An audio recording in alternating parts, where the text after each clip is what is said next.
குற்றவாளியிடமிருந்து மீட்ட பணத்தில் 30 லட்சம் ரூபாயை ஆட்டையை போட்டதாக உதவி ஆய்வாளர் உட்பட 2 சஸ்பெண்ட் செய்யப்பட்டிருக்கின்றனர்.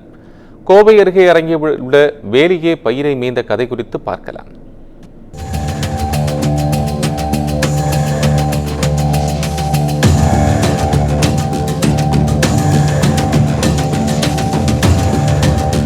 திருடனிடமே திருடியது போல குற்றவாளியிடமிருந்தே பணத்தை கபளீகரம் செய்து ஆட்டையை போட்ட புகாரில் சஸ்பெண்ட் செய்யப்பட்டிருக்கிறார்கள் காவல்துறையைச் சேர்ந்த இந்த இருவரும்.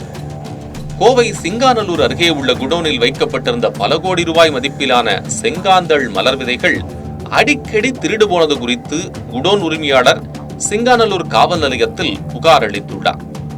இது தொடர்பாக வழக்கு பதிவு செய்த காவல்துறையினர் விசாரணை நடத்தி திருட்டில் ஈடுபட்ட சிலரை பிடித்து அவர்களிடமிருந்து பல லட்சம் ரூபாயை மீட்டதாக கூறப்படுகிறது.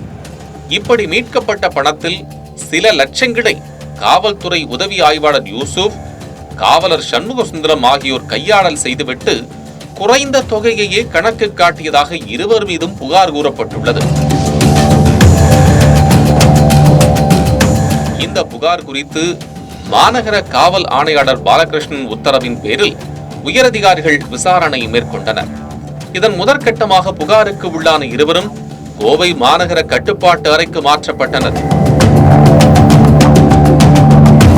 தொடர்ந்து துறை ரீதியாக நடந்த விசாரணையில் குற்றவாளிகளிடமிருந்து மீட்கப்பட்ட பணத்தை குறைத்து கணக்கு காட்டியதும் 30 லட்சம் ரூபாய் வரை அவர்கள் கையாடல் செய்ததும் கண்டுபிடிக்கப்பட்டது.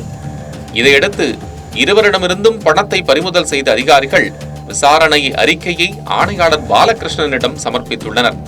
அதன் பேரில் உதவி ஆய்வாளர் யூசுப், காவலர் சண்முக சுந்தரம் ஆகிய இருவரையும் பணியிடை நீக்கம் செய்து காவல் ஆணையாளர் அதிரடி நடவடிக்கை எடுத்துள்ளார்.